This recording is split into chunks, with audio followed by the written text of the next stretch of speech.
welcome everybody. My name is Carruthers, and it's my pleasure to welcome you to this brief webinar that seems to have attracted a lot of attention, for which we were very surprised. And so my esteemed presenters will be introduced in just a second. What I will ask is that you can all put yourselves on mute, and if you can post your questions in the chat box, that would be very much appreciated. Mike. Good. So we're on slide 3 here. You can mute your microphone there. Good. Thanks for muting the microphones. So I'm really thinking back on conference history now, and it's 2008 that we hosted a national conference back in Kananaskis. Some of you may have attended and enjoyed that one. And ever since, Alberta's been running conferences, one per year. And Sheila, you and I both know that whenever you're putting a conference together and you're trying to work through the themes, it's a bit of a challenge a year ahead or 6 months ahead, and you never really know. But we did have the conference of, as Jack talked about, really helped us position this theme of consulting 4.0 and getting ready for it, and building on this idea of Internet 2.0, Internet 3.0, because we have seen significant transformation in the consulting world. And so this idea of transformation was a big one through this last conference, and so we're going to see that in many of the presentations. And really, this conference was the third in a row of national conferences. Last year, 2016 was Toronto as part of the international ICMCI group that came into Toronto. The year before, we were in Edmonton. The year before that, we're in Ottawa. And so there's some momentum building around these conferences, and the theme here was transformation. Sheila, I'm going to pass it back to you for the next slide.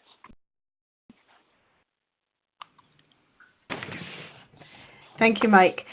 Just briefly, I wanted to add in that the conference was not only a great professional development opportunity for us, but it was also a great networking opportunity.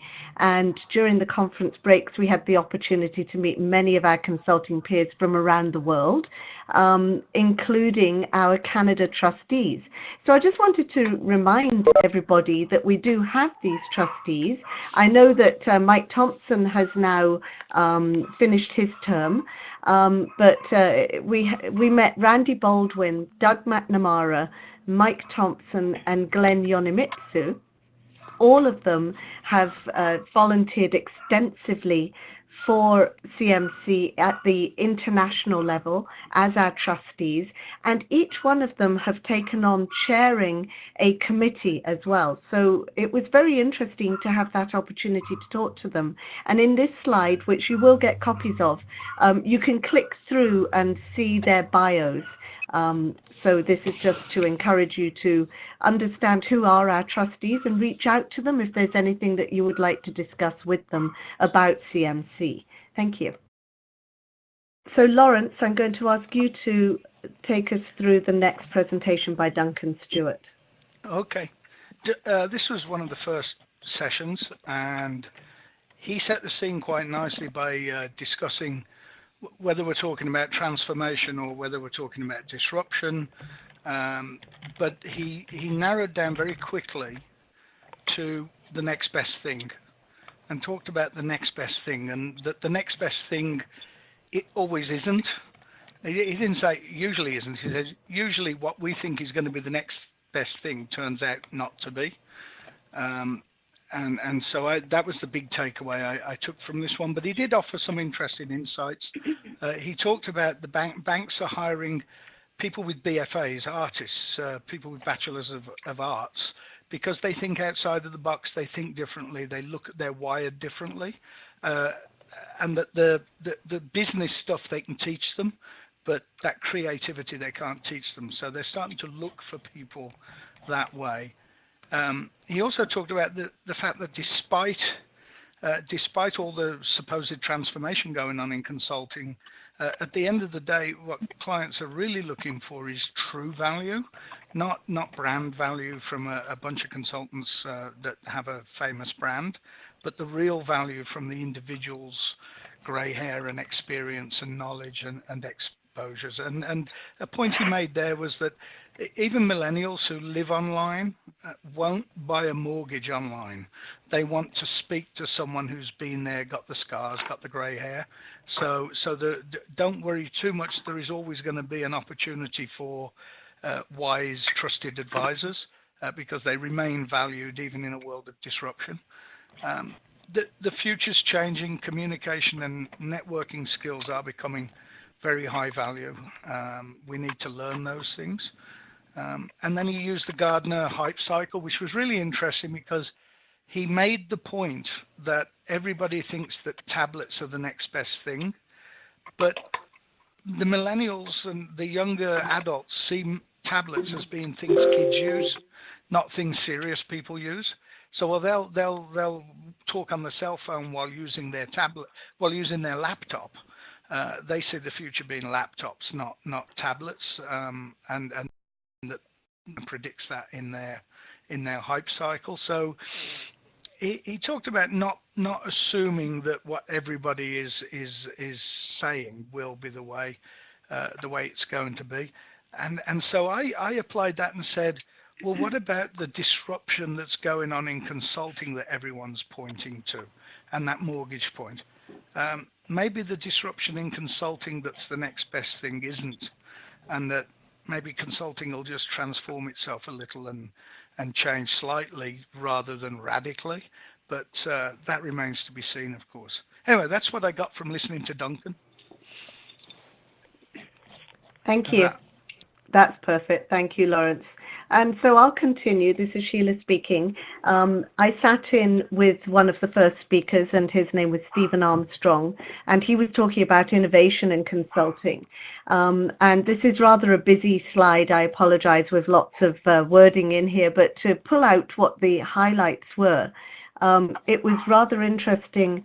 I felt how he was talking about the trend in the big three, as he called, particularly he gave the example of McKinsey and Pricewaterhouse, etc. here, having very big turnovers of staff. So in other words, they hire a lot of undergraduates straight out of university, pay them probably not very much, and implied that there's a high burnout rate. So there's lots of alumni of them, and he estimated that there is a workforce loss of between 15 and 20% per year from each of these companies. He also talked about, right below that, it's talking about generalists are out and specialists are in. And what he said there was that just saying that you're a consultant isn't enough, that now being a consultant with a specialization that is being sought for is your edge. And it's very much on an independent level, that so encouraging everybody to find what your specialization is and promote yourself that way and do your due diligence and become the best in that area of specialization that you have chosen. Frankly, my takeaway from him was that consultants need to innovate. We need to promote our specialized skills online and to find future contracts based on his advice around specialization. So I'm now going to move us on to the next slide, and that is Kelly. So hopefully we've got things sorted. Kelly? Hello. Hello. Okay. I'm going to talk about Sheila Botting. She is with Deloitte. Talked about we have and we are in a box where we are going into building. When we arrive, millennial friendly. So there's me, and when we go into a space, we can also connect to. We did an office in AMP. Okay, Kelly, I'm going to have to stop you there again. Yes, Lawrence, I'm going to ask you to step in on this one. Somebody has an open microphone that's giving us interference. Sheila was a very experienced long-term commercial real estate guru, and her point was that real estate is changing totally. Trends we saw, such as hoteling, is rapidly increasing because it reduces the cost per square foot per employee, and that not only was it being done in a way that is very good for the bottom line for companies, but that the way they're doing it now in structuring the common spaces means that people don't have dedicated offices. Not only do they have a desk they can borrow, but they now are working in what basically amounts to large cafeterias and re-engineering the spaces, building new spaces that really cater to a whole different mindset of employees. And they showed a great example of Deloitte's own space in, I think, Holland, where the coffee shop is where a lot of the work is being done. So people have meeting rooms and people have desks that they can sit at, but they often meet around the coffee table and the coffee station and the fruit station. And it was a most interesting presentation talking about commercial real estate is changing so rapidly, and the form, fit and function of it is totally different from what we've been used to in the past. So don't invest in it unless you really understand it, was the key takeaway. That space makes us less productive because we're not even heading in that direction, apart from maybe in a few city centre buildings, big cities. But people want to work remotely, but they still like to come in and have FaceTime. But they don't need a desk and a filing cabinet and all their storage that old guys like me always wanted, right? That whole idea of rank having a bigger office is just kind of eroding. So that's basically what I got out of this one. Thanks, Lawrence. So these sessions were happening in parallel, a number of these. And so I'm now on the next slide, which is John Whincup. John is with a group called Optimus SBR. And John's grown that business, I think, over the last 5 years to some numbers like 150, 200 people. So they've done a lot of growth very, very quickly. And John's been around CMC circles for quite some time, I understand. I just got to meet him for the first time at the conference. But he reflected initially on the different types of work that types of consulting firms seem to be getting. And that's captured on the slide there, so I won't talk those points through. A key emphasis he had was around not just smart people, not just this idea of trusted advisor. And I know some of us within the CMC-Alberta world, I'm thinking Wilma Slenders has done a whole PhD on the trusted advisor and has spoken at some of our conferences. John, in his opinion, is seeing a push to solution type work. So very much solutions. I mean, yes, smart consultants, but people, because of a change in procurement processes. And so these procurement teams are sometimes getting in the way of us and our clients. And they're forcing what is the perfect solution, who can deliver the right solution, rather than just allowing consultants to come in and be a trusted advisor and to help frame the problem and then get into solutions. So there's some interesting reflections there from John. Slide 10.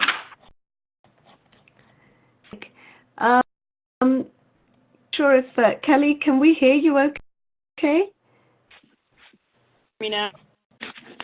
Let's have a go. I'm sorry, Kelly, it's not working. I'm going to ask if Lawrence or Mike can step in on this one.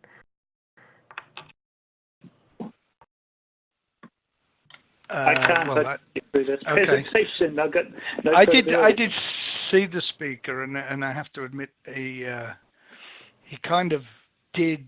He was the previous two speakers were wrong, which is always healthy for debate. But he certainly he rubbed me up the wrong way in his presentation style, so I didn't volunteer to do this one, but I agree with his underlying message about art, that science, technology, engineering, art and math, and that creative thinking that Duncan Stewart talked about does seem to be adding a lot of value on the creative and innovation. I don't know about you, I do a lot of strategy work, and my clients have been talking about the need for innovation and creativity for the longest time, and we need to do more on that, but they've never really done much about it. But it seems that they are starting to now, and they're discovering that the most creative people, the biggest pool of creative people, tend to be people with an arts background, a fine arts background.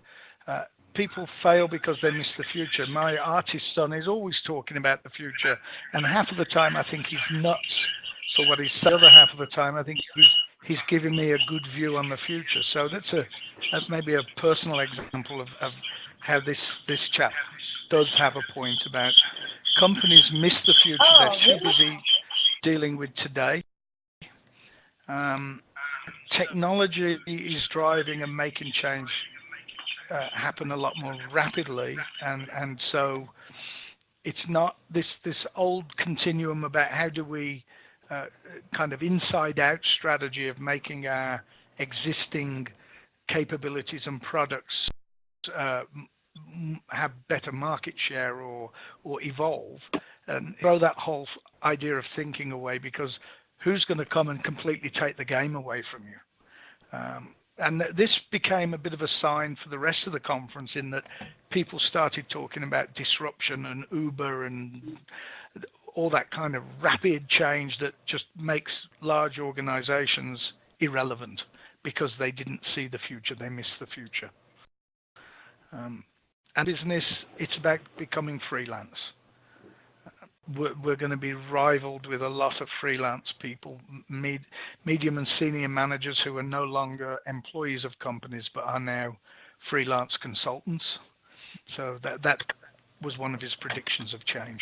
So that's about the best I can do on that one. Sorry, I wasn't prepared. That's okay. I apologize for sticking you in that one, but essentially, I think that you caught most of the key trends, and I think people are starting to hear some of these key trends that we were hearing again and again in these presentations. And Paul is going to reaffirm that when he talks about Rami Sedra's presentation on big data analytics. Paul, over to you. Exactly, and I hope that everybody can hear me. Yes. So, okay, that's good. So, and exactly, so one of very good presenter was Rami Sedra, our partner here at PricewaterhouseCoopers. I'm also part of PricewaterhouseCoopers in Toronto. I moved from Calgary to Toronto last year, and it was very interesting to see how, the presenters, how Rami pointed out the effects of big data analytics. So usually, right now, companies, I guess, every company, whether large or small company, they are pretty keen now on what data analytics can for them. And one of the very interesting and very important things are the benefits of data analytics, like process improvement within business. What you can see how small companies can be very, very flexible, and then apply, very good motions of data analytics, because they are more nimble. But another key aspect of data analytics is EPM, Enterprise Performance Management, and you can see also how it can be very difficult to find the right experts in a certain area, and it can be very challenging. So as consultants, we are very demand. It's pretty important that we can bring the right expertise to highlight and to bring the performance of companies on the right track. Another thing is also data infrastructure. So right now we see almost every company, having Oracle or Microsoft Dynamics Navision or all those things, to help them enhance the vision of the values, the facts of how they can improve themselves. But this is something that is very important for consultants, especially business consultants, also within CMC, to bring that kind of expertise to the people, to the companies. Now the cloud is, everywhere, and almost even right now we're saving our data, on Dropbox, on Microsoft Cloud, everywhere. Companies are doing that also, and one thing that is that consultants should be identifying is the disruption and the changes that disruption brings, and how we can move mostly from disruption to adaptation.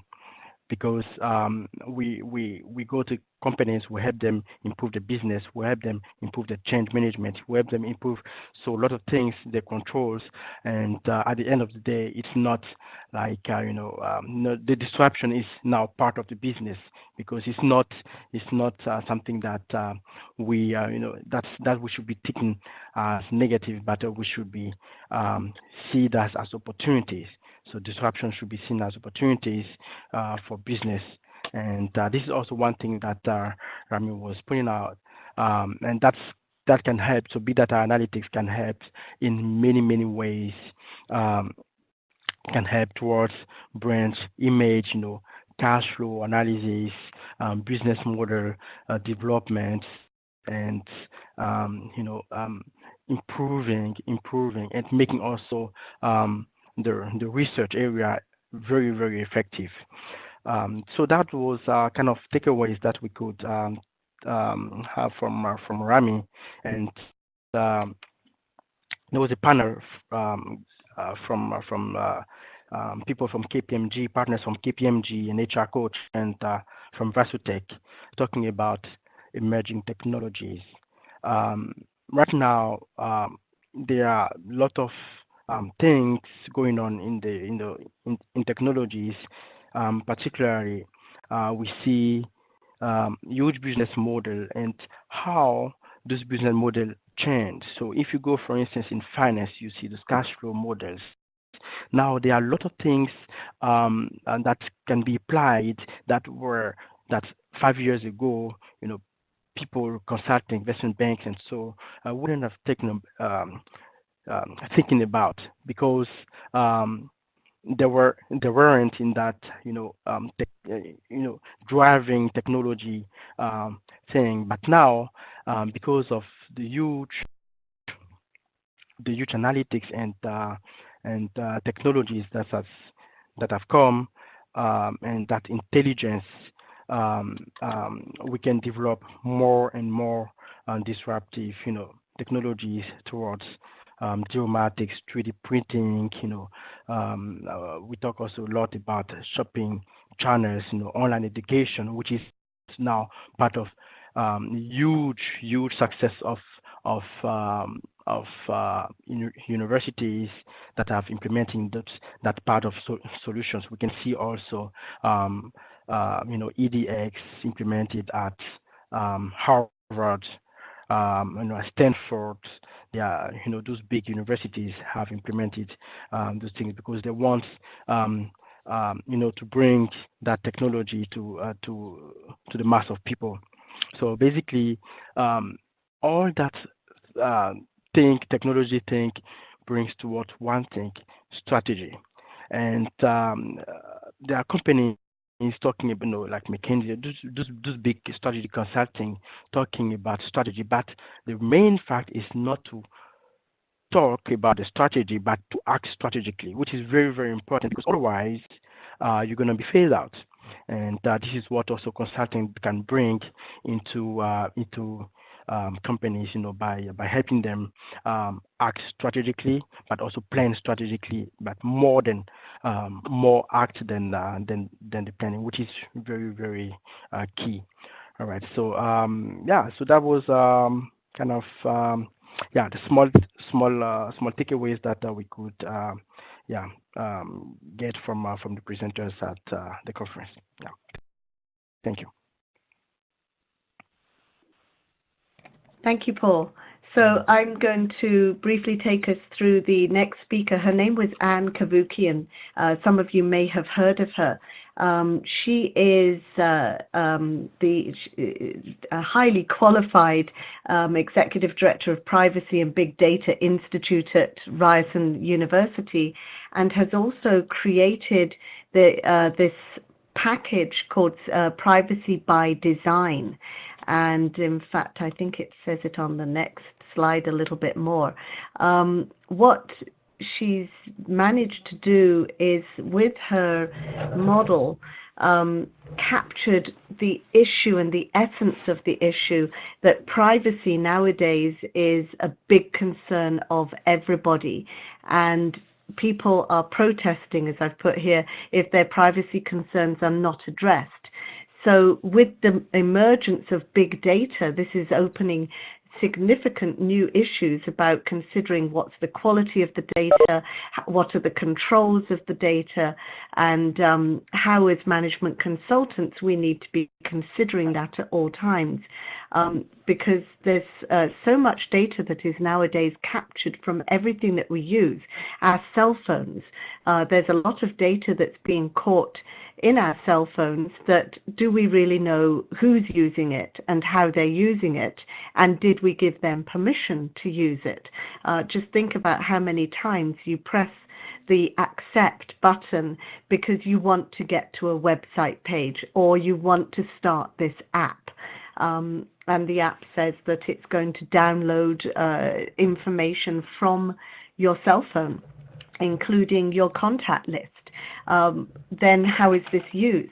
So she highlighted these significant issues that are not just issues here in Canada, but globally. And many countries have been using, in fact, her model of this privacy by design to address this very poignant issue. So the key takeaways from Anne Cavoukian really are that privacy needs to be part of the design from the beginning, and not just an add-on consideration, perhaps near the end of any project or program that we're working on. As she said, it's not a religion. If you want to give away your privacy, that is your right to do that. But there are many people who frankly don't realize quite how much of their privacy is being taken away from them without their knowledge. The future is a default of duty of care for people's info, which fits very much with our management consulting profession. And the majority of breaches have been unchallenged, unregulated, and frankly unknown. It's quite scary. So for consultants, her advice was that we need to find out if our client is collecting and or using any personal data of any kind, and to question how it is being used so that we can ensure that individuals' consent is always gained, and at the end of the use, the data is destroyed appropriately. So those were my key learnings from Anne Cavoukian. I'm going to pass this on to Lawrence to talk about Ted Graham. Yeah, thanks, Sheila. Ted Graham, I thoroughly enjoyed his talk. He's really compelling, really articulate. He actually drove for Uber in Toronto, and now he's heading up innovation at GM, coming up with new vehicles. I enjoyed it so much that I was halfway through the presentation before my brain stepped back and said, hold on a minute, wait a minute. He used innovation and disruption almost synonymously, to the point where I started thinking, well, if the only tool you've got is a hammer, everything looks like a nail, that old saw. He was disruption focused. And I said, well, when did innovation become disruption? And when did change become transformation? We can have change without transformation. We can have innovation without disruption. And Uber they were talking about the Uber of this and the Uber of that, and there's hundreds of companies now who are the Uber of this industry. And so I guess for the conference, he brought out, can management consulting be Uberized? Well, I guess it can be, but is it really management consulting then? And it does become, if you're shopping around for someone who's available and not too expensive, then is that really management consulting? But maybe I'm being oversimplistic. But the concern that he didn't do a very good job of addressing, but other people did, is, well, who decides? The way he explained that model is that Uber will go into a market, and if they run into too much regulatory opposition, they'll sidestep that and go to another market until they're able to build a big community of supporters, and they'll work on those markets first, so that they can implement in an area where it's reasonably straightforward to implement, to such a point that revisited something that Anne Kavukian had been talking about as well, in that what Uber are doing are sidestepping existing taxi regulations, and some of those regulations are about safety. And I'm an old airplane guy, you know, and if we suddenly were bypassing all our regulations anymore, the danger is we're unlearning lessons that have been integrated into those regulations. A lot of the time there are reasons for that. I know we're over-regulated, and I know that politicians to the south of us are trying to throw regulations out with the bathwater, but many regulations there's a reason for, so it's a little bit dangerous. So I saw danger as much as I saw the wonderful ideas that this freed market economy can bring. So buyer beware, but he certainly was a fun speaker to listen to. I guess that's my take on Ted Graham. He certainly was, Lawrence, and so if you're going through the day, you've got Anne, who was very engaging, very articulate, hit a lot of great points. Ted was a great presenter, and Ted's slides were just a whole other level of quality as well. That caught my attention. So I'm not sure what tools he was using to create his slides, but they were very good. And then we had Jim Gilmore, who's in some regards a consultant and an academic who's written a few books, and he talked about this theme that the feel-good experience, that the client needs to have that. What's the experience of working with the consulting firm? That's as important as whatever we deliver. And that kind of harmonized with me. I understand that. That sounds about right. I remember one client who said, hey, you're coming back to help us with another engagement. I look forward to that, because it was an implementation project, your one-page status reports. And I was like, oh, okay, so that's part of his experience. Okay, got it. And the other points that Jim brought through was this idea of, the examples that Jim kept using were like Red Bull. Red Bull is a product, but they run all these free events. And they run these free events to feel good, whether it be the ice skating something down the mountain in Edmonton or in London, Ontario, those silly guys on mountain bikes or skis going.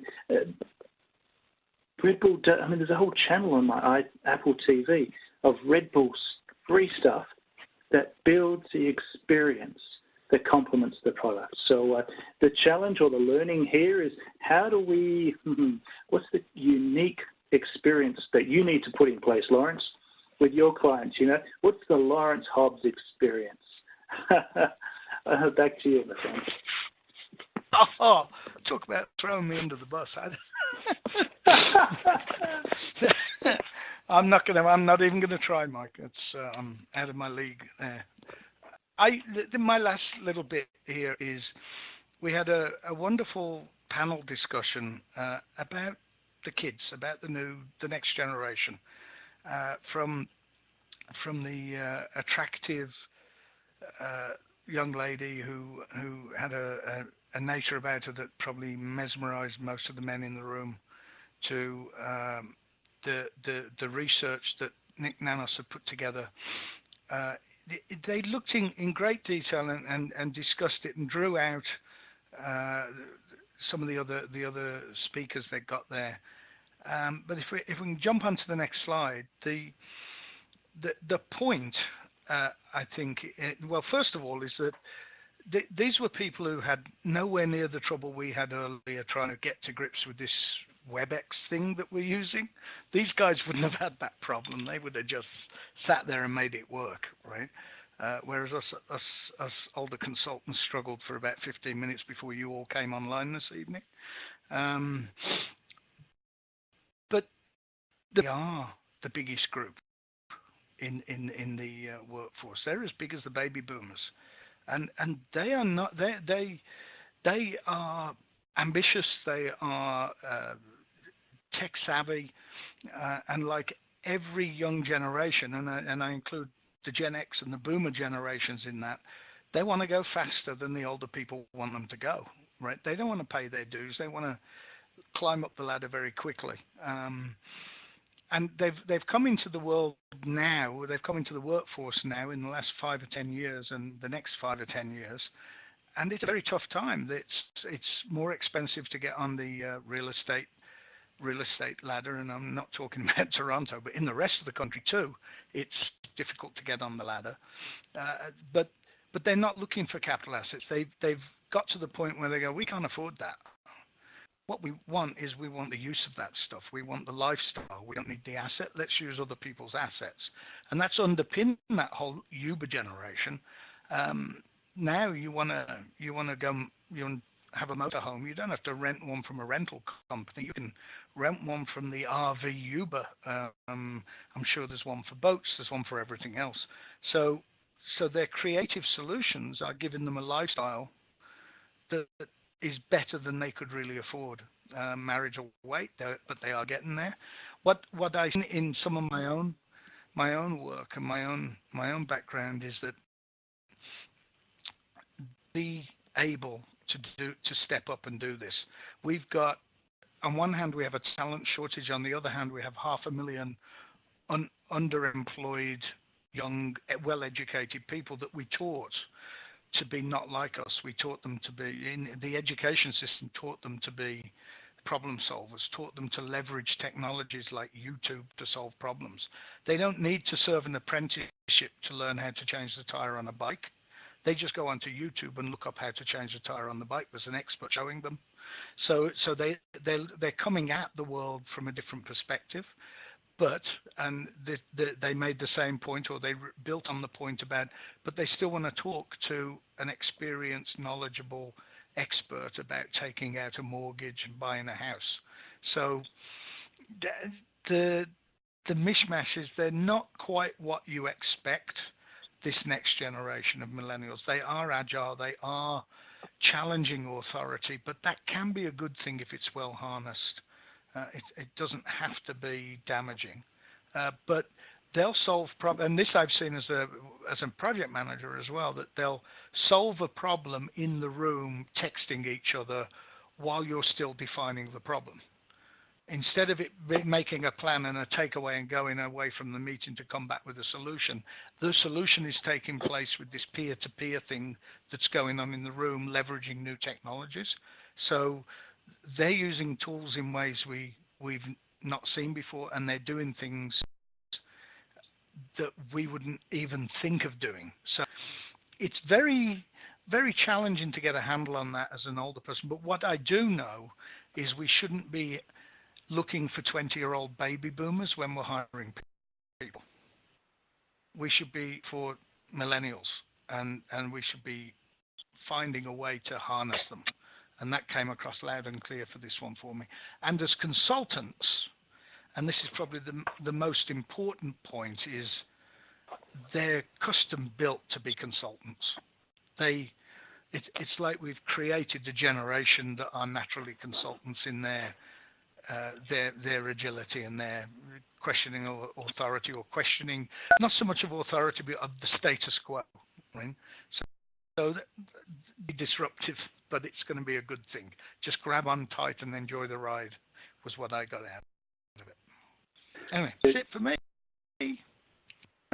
The next one was Alex Tapscott. Wow, I didn't really know what to expect here. I had no idea what a blockchain was until this presentation, and I left saying, I've got to buy the book. And now I haven't yet. I still got to go do it. But a blockchain is the underlying technology that sits under the Bitcoin business model. And I've heard Bitcoins, I've heard the problems, and it's being used in the black market and criminal groups, and they love it. But in his book, there's some references that the blockchain technology that sits underneath Bitcoins can be used in any form, in any business model, in any technology base, and has the potential to be a massive disruptor or change to the same extent that double-sided ledgers and limited liability corporations change the business well, I don't know how long it was ago, but I can't imagine a world without limited liability corporations or without double-sided ledgers. And I don't know when, but sometime we're going to think, I can't imagine a time without bitchains or without blockchains. It's a technology that is distributed over a large number of computers, that is highly secure through encryption technologies, that allows individual or direct transactions between two parties. You don't need a third-party trust entity to facilitate that transaction. What does that mean? Well, what that means is that if I want to buy something from Lawrence, I don't need a bank to email it through them and to put it over there. I don't need to, if I want to buy something, I don't need to use a real estate agent, or that's not really a good example. But I don't need a centralized repository of who has what. So it's distributed, and it's being explored with a number of different business models at the moment. There's an example there on the slides that you can see. Microgrids, one of the advantages apparently is blockchains are not limited, as currency is, that 1 cent is the smallest denominator. Okay, I never thought of 1 cent being not small enough, but maybe that's the case. So, okay, I've still got to go read the book, and that really opened my eyes. So, Alex was a good presentation there, and there's a few other points. I'm moving on to the next slide, which was another panel led by Bob McCulloch. And Bob's one of the good old guys of CMC Ontario. He's been around for forever, and I'd say that if Bob's on the line, so hi, Bob. He did a good job as MC throughout the week for a number of the sessions, and drawing out thoughts from this panel here of senior leaders of the Big Four firms. And yeah, we don't always love the Big Four firms, but they're there, and they're in this business, and they're doing well. They are growing, apparently, and some of these panel members are CMCs and some are not, so we'll go on to the next slide and see some of the feedback of what they had over the session. And so there was some, KPMG were talking about hiring from a lot of engineers, and therefore they're training them in business and they're training them in consulting skills, and therefore there is opportunities for CMC to do those sorts of things. Deloitte, on the other hand, back in December, I think, just built a new building.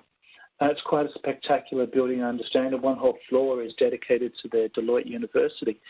So they don't want CMC to be a training entity for them. If they're looking to CMC, they want something else.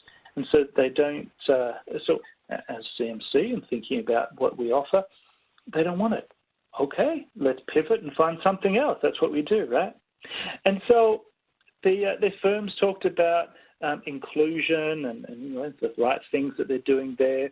They talked about disruption, as everyone was, because that was the thing. They did talk about the new skills that they're really training their teams on around more effective communication. I'm almost seeing a graphic designer coming into a lot of the younger generation of consultants, some of that skill set.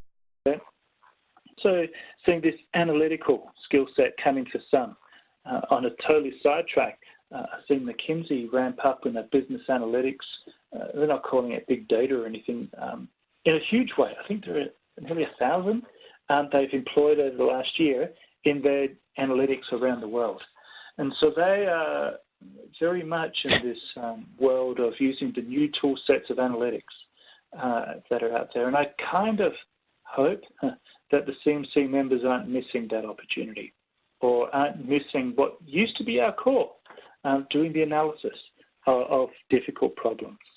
So that's that panel, and I'm going to now pass it back. Who am I passing back now to? Sheila. Thank you. Yeah.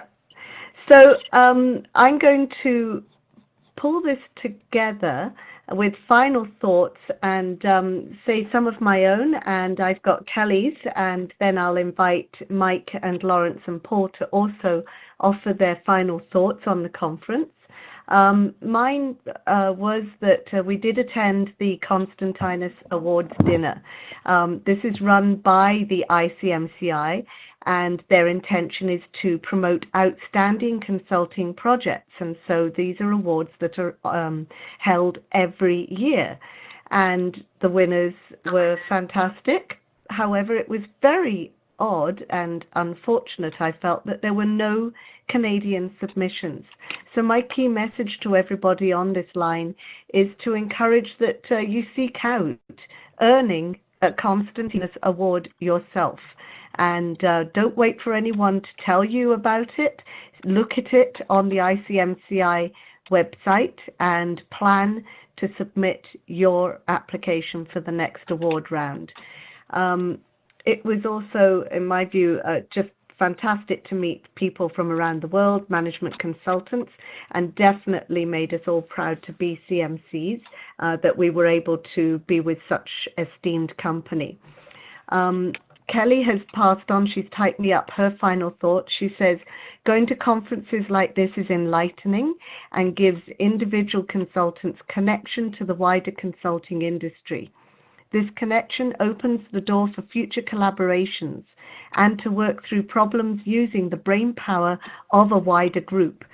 She felt it was uplifting and refreshing to connect to global consultants as well, and we need to explore connecting to this group on different levels. Mike, do you have any final thoughts? For me, it was a lot of connecting with people. Next year, I'll be the incoming chair for CMC National Board, and so we did have some new board members join us back in October. So it was good to meet Marilka from Ontario and some of the other friends from across the nation, CMC world. But the reason I had this conference at this time in Toronto was because the international group wanted to have a conference, and Canada said it's our turn.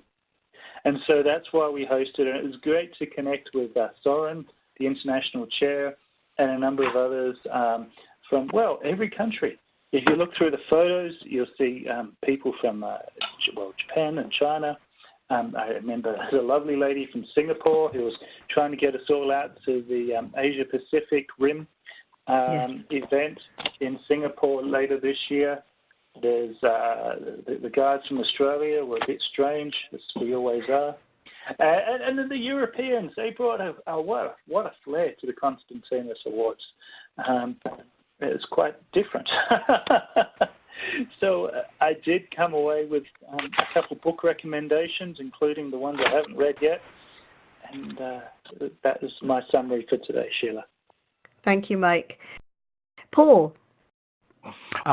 First of all, I just wanted to thank you so much for the opportunity to be, part of the group here in Toronto. It's a great city, the energy that the city has, and all the, the people that, the connections that we could share. That was fantastic. So it was definitely a great experience, and so I have, won a lot from from the experience, just participating in this today's event, and So I just really encourage everybody to be to be more engaged, and then for the next conference. Then I'm not sure if I could attend that conference in Kazakhstan, but definitely I will do my best and get in touch with you guys. Thank you. Super. Thank you, Paul. Lawrence. Yeah, I thoroughly enjoyed myself. I'm afraid I didn't make it to the Constantius dinner. I was disappointed that the speakers were basically all Canadian, considering we had so many eminent global consultants attending. There was a lot of great conversations outside of the room. And I'd like to get one or two nuggets when I go to a conference, and I'm often disappointed. And this time I got a lot of nuggets. I didn't just get one or two nuggets of insight. So I felt it was time well, thoroughly enjoyed, and I'd encourage other people to go to these things. Now, does that mean the national conference? I doubt we'll have another global conference in Canada for a few years, but certainly there was a shortage of good ideas being discussed, challenging ideas, people that made you stop and think. So well worth the time, and certainly well worth the price of admission. So thank you, CMC-Alberta, for that. So that I guess that's my takeaway from it. It was well done.